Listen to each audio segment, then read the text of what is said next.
Hey guys, Ralph here. Welcome to True Power Health on this wonderful Wednesday here in Connecticut. Life's good, campers. Life is good. Especially when you're jacked on sugar water before 6 o'clock in the morning. Life is awesome, man.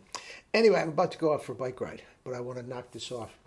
You saw the thumbnail. KEMPNER, the original sugar diet. Guys, get this book. It's very good.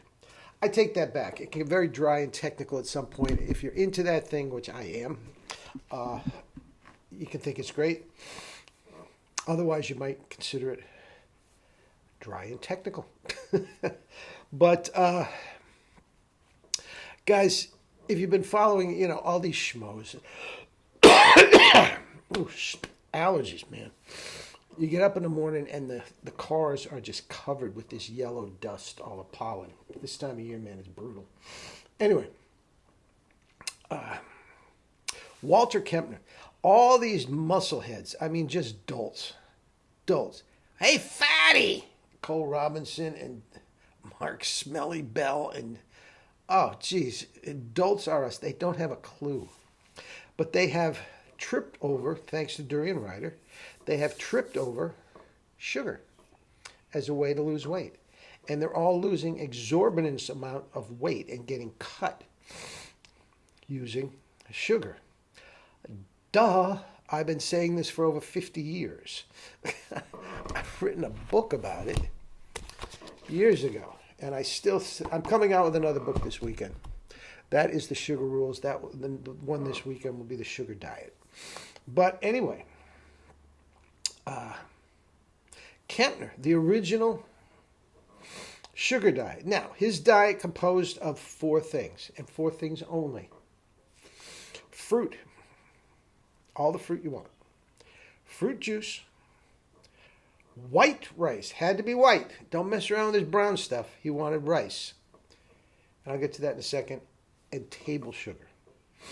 And he had incredible results in curing disease. It wasn't necessarily to lose weight. As it turned out, it's a tremendous weight loss diet. But he has mountains of recorded evidence saying that all this works. It's all verified by the powers that be that's saying it is healthy.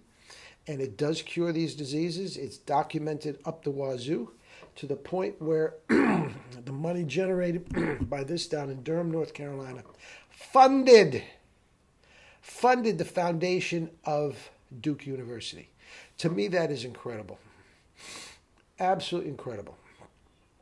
But anyway, the notion that these guys, these local guys, first of all, Durian Ryder's been saying it for years. Not as long as me. That doesn't make one better than the other. But, yeah, this has been going on for years. Freely's been saying it for 20 years. Okay? I mean, this is nothing new, but these guys are so dumb, number one. They're just not very bright. And they are so encapsulated in their little pick things up and put things down world. Let's take our shots. They're all jacked on roids, all of them. They're so tunnel vision. They don't know that this was even going on.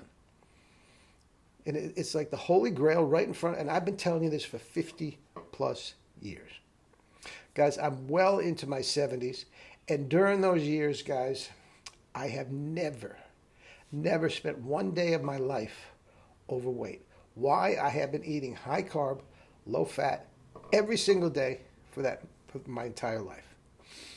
Now, have I gained weight at certain times? Yes. When I stopped running and I started doing kettlebell, yes, I gained weight. I never, one day in my life, had a percentage of body fat that was over 10. I was always lean, but I was bulkier. And than at other times. And then the summer comes around and I get on my bike and I slim right down and lay off the kettlebells for a little bit. And so my weight does fluctuate, but I've never been fat. Never have I gone on a diet or tried a diet in an effort to lose weight. Never. Okay? Why? Because I don't eat fat. The fat you eat is the fat you wear. That is straight from our guy Walter Kempner. Guys, Mark Hyman and the paleo diet. Eat fat to lose fat. Okay, now listen, guys. I'm telling you, these guys are stupid.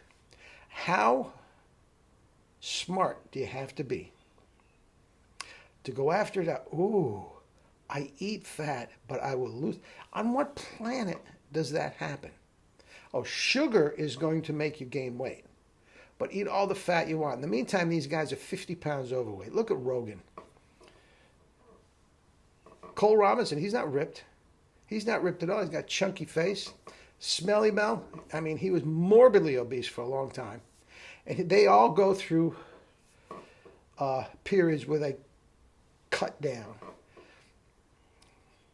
They look bloated and like a bloated rhinoceros to me. And I'm sure I look like a skinny little twit to them. But that's okay. I don't care. But anyway, Walter Kempner, he's the original guy. And he got it all from Percival Hemsworth. Now, Percival Hemsworth wasn't as out front and as popular as Walter Kempner. But guys, this is nothing new. And you want to go paleo? You want to talk about paleo? Let's do that for 1 second. That's all it deserves. Lauren Cordain, he's in an asylum for mentally disturbed. He can't control. He drools on himself. Yeah, paleo. Guys, paleo were not meat eaters. The meat around at that time, the animals around were saber-toothed tigers, were woolly mammoths, okay? Tons, hundreds of pounds and tons. They were the carnivores. They were trying to eat the humans. And what did the humans have to kill them? Sharp sticks and rocks. They were not hunter-gatherers. Paleo people were scavengers. They were eating berries off bushes. It's a lie. It's a complete and total lie. But again, just because, first of all, they didn't live very long. Anyway, the whole premise is wrong.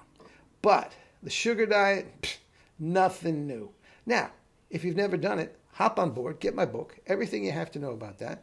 And we're going to talk about the sugar diet. In my book coming up, we're going to go into depth about these charlatans. We're going to go in depth about Walter Kempner and John McDougall. He promoted starch for the sugar as opposed to fruit and all that. Same thing. Starch at every meal is a high sugar diet. Case closed. All right? All right. Guys, have a great day. Love you all.